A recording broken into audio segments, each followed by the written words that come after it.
Thank you, Adrian. Hello, everyone. My name is Christian Shoemaker. I'm a performance solution manager here at Pinterest. I'm really excited to share with you today some tips that will help with the setup and optimization of campaigns at Pinterest.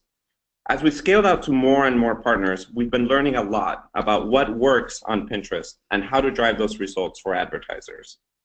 We tend to see optimization and setup in terms of gardening. We like to make sure that over time, as you learn more and as we learn more about the platform, performance will improve as you optimize consistently. So today we'll be taking a look at some of those levers that you can use on an ongoing basis to make sure that you're always optimizing towards the best results. Let's get started. Today we'll be covering campaign setup and all of the settings that go along with it. Then we'll look at targeting and creative in terms of best practices. And finally, we'll look at how to optimize for success. Let's start with campaign setup. Before we begin, let's look at all the settings in one place and where they live at the different levels.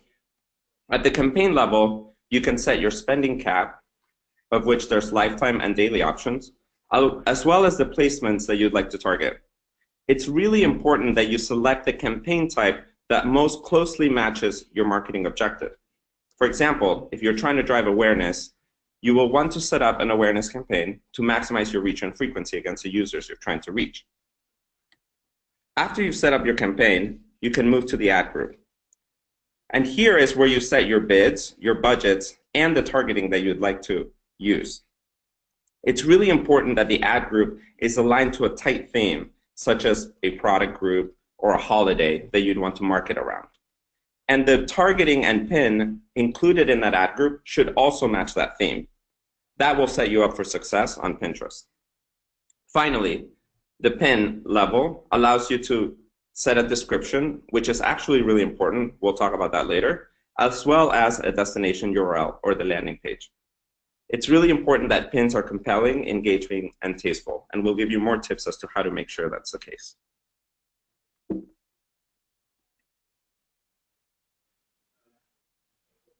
Let's take an overview look at all of the different campaign types that Pinterest offers.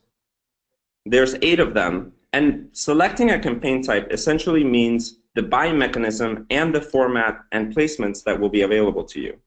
For example, if you select the traffic campaign, you will be using CPC bidding, and you will use a 2-tap promoted pin or a standard promoted pin.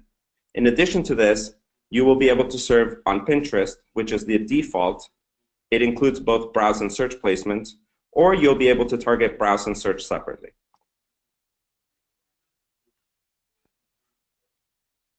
Let's take a closer look now at our main format, which is our standard pin.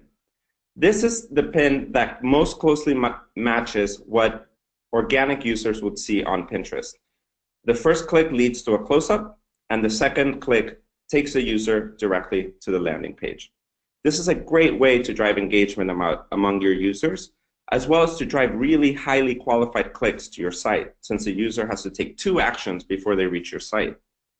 However, for CPC campaigns, where the goal is a high volume of clicks, this can result in low volume. And so for that, we recommend using a broad targeting strategy, such as broad match keywords or interest, which is the broadest targeting that we offer, and using that to drive incremental volume so that you can drive enough clicks over to your site. If you're having issues with your CPC campaigns not delivering the amount that you would like, it's likely that this is the cause. And therefore, you need to improve the relevancy between the creative, the targeting, and the ad group theme, and you also need to increase your targeting so that you reach more users.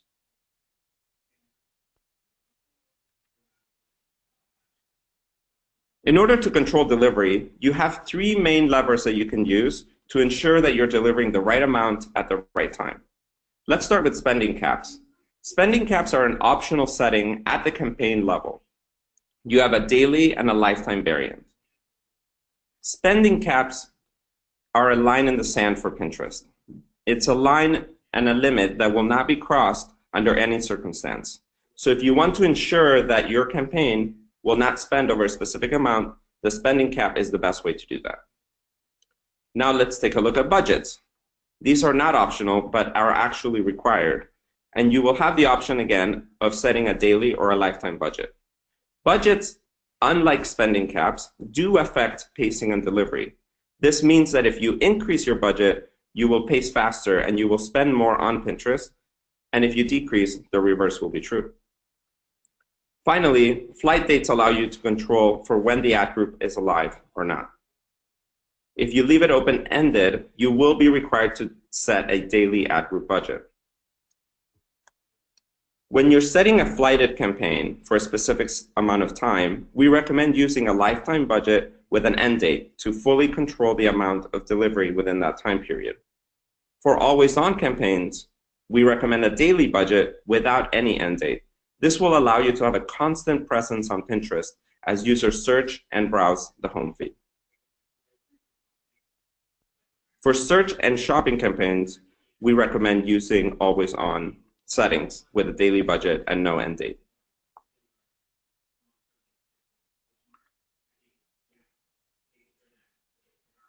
Let's talk about bids. In order to determine your starting bids, Ads Manager will provide some guidance as you're setting up the ad group in terms of whether the bid is strong or not so strong for the user base that you're trying to target. We usually recommend starting with a stronger bid, even if the system says strong bid, and optimize over time away from ad groups or targeting that is inefficient.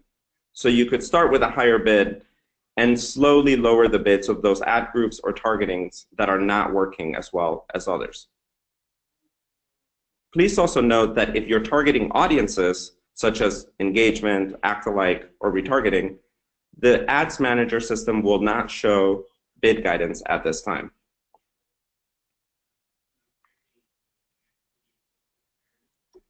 Let's move on to targeting now.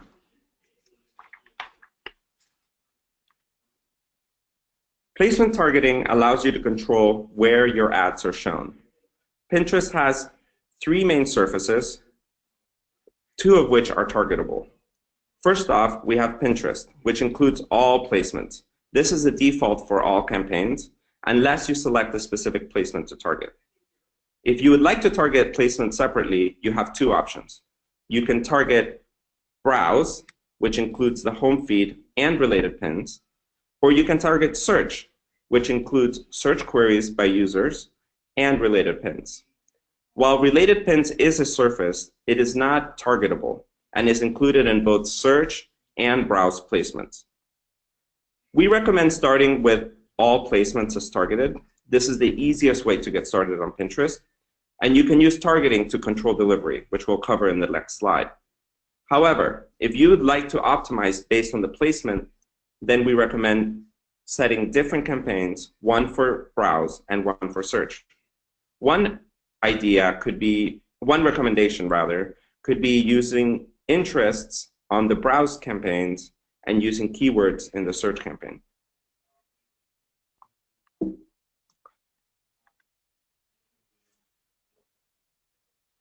When setting up your ad groups, keep in mind that targeting works differently across the different placements. Interests, audience, and broad match keywords will only show up on browse or home feed and related pins. Audiences and all keyword types, including broad match, phrase match, and exact match, will only show up in the search feed. Please also note that shopping feeds will only show up in the search placement. They will not show up in browse. Finally, one thing to note is that if you're targeting audiences and you're targeting the search placement only, unless you have keywords, the ad group will not serve. So if you're planning on setting up a search campaign only, targeting audiences, make sure to also include keywords to ensure that the ad group will serve.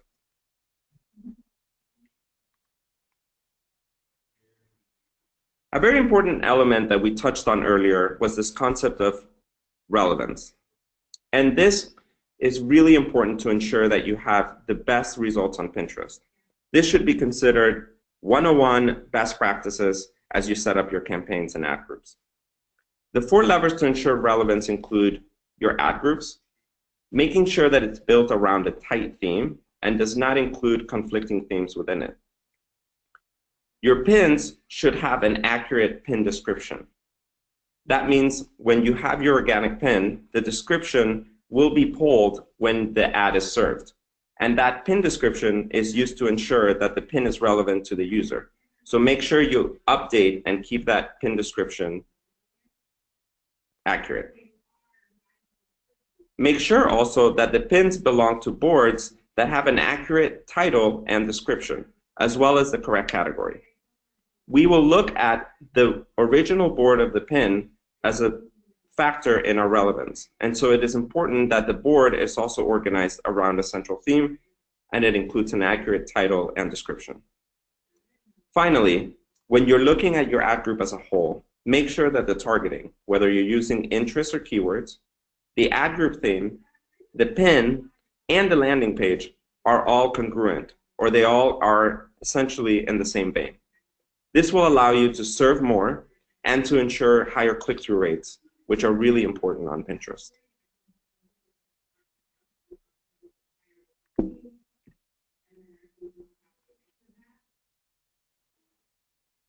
Let's take a look now at keyword targeting. We've been really excited this year to roll out new features such as phrase and exact match, as well as negatives. But they don't all serve in the same placements. As we mentioned earlier, broad match will serve on browse and search. However, phrase, exact match, and negative will only serve in search results, not browse. We recommend starting with a broader strategy using broad match, and then using the reports to identify the keywords that are the most performant and bidding up on those or increasing the budgets of those performing ad groups. For low performing keywords, we recommend to bid down or to altogether remove from the ad group. Pinterest does prioritize exact match over phrase match and lastly broad match. However, it is not necessary to bid up on exact match, but we do recommend it to ensure that you do not lose any auctions on exact match.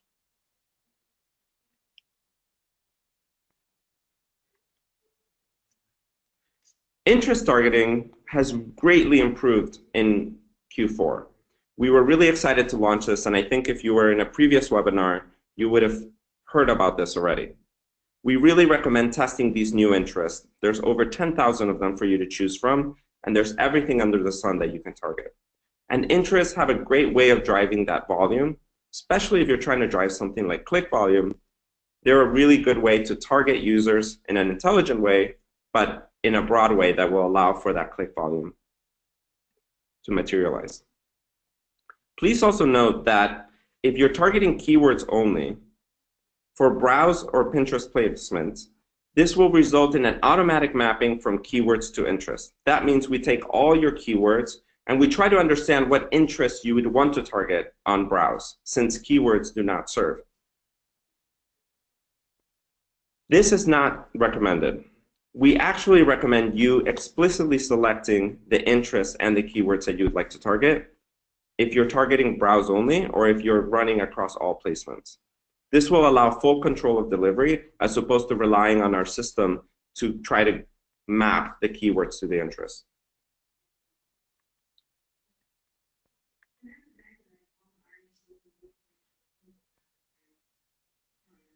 Let's move on now to creative and best practices.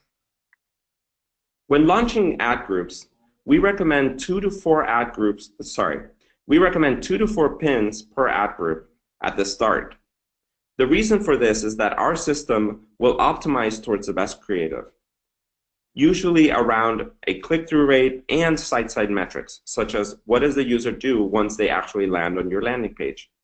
The more utility you bring to the user, the better experience for the user, and the better your performance will be on Pinterest. We recommend starting with 2 to 4 because this allows the system to show you which is the best performing creative. From there, you can pause creatives that are not performing or rotate them into different ad groups to see if they perform better against a separate set of targeting. Over time, as you optimize, you should be able to find those really high-performing creatives and find themes for your future pins as you choose future pins.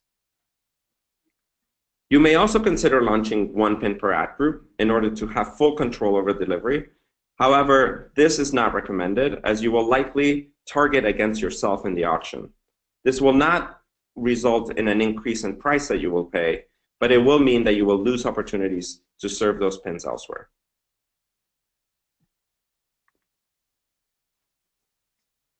In order to make those creatives that we talked about earlier, making them compelling and engaging, we have some best practices that we've learned over the past year.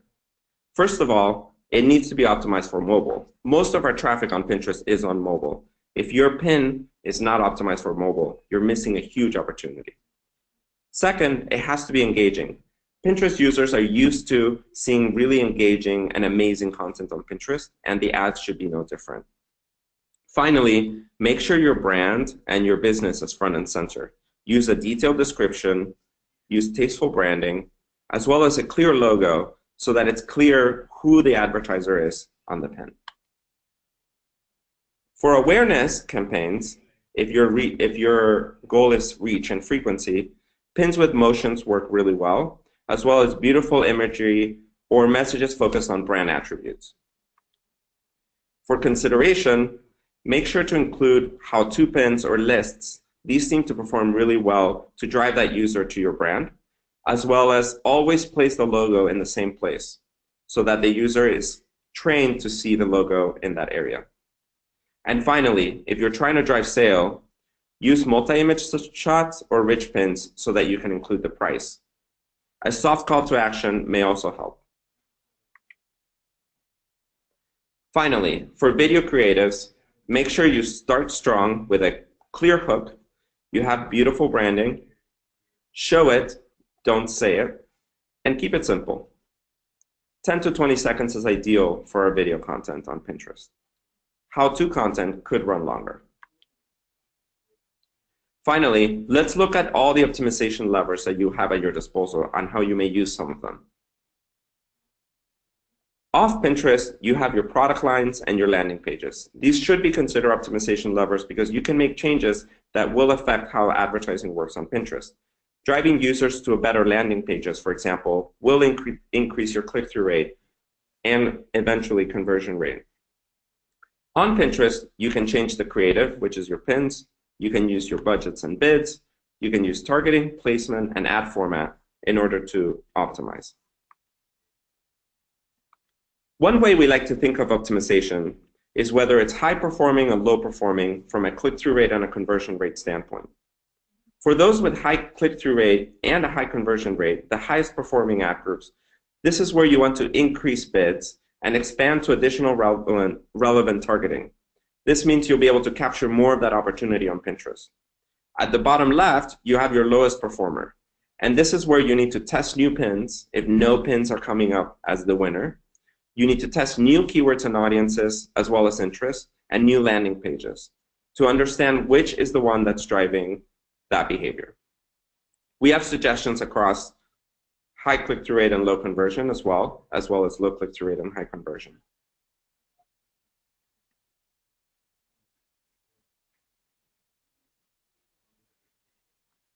So key takeaways. Use the budgets, bids, and caps to control your delivery on Pinterest, both in terms of pacing and how much you're actually going to spend. Ensure that you have relevance, which is those 4 levers that we discussed. Make sure your creative is compelling, engaging, and tasteful. And finally, optimize over time so you can grow with Pinterest. Awesome. Thank you so much, Christian. That's a lot of really good info on how to make sure you're optimizing your campaigns and setting them up the right way. So totally appreciate you walking through all that. Quick plug for Pinterest Propel for those of you who haven't heard this already. We do have a program for those of you looking to spend more than $100 a day. If you're ready and you'd like more support from our team, you can sign up for Pinterest Propel on our business site. You can see the URL here at the bottom, and we'll also include that in the recap email, and it's found on our business site. So if you want a little bit more help and are ready to spend a little more money, we're here for you. Definitely sign up for this.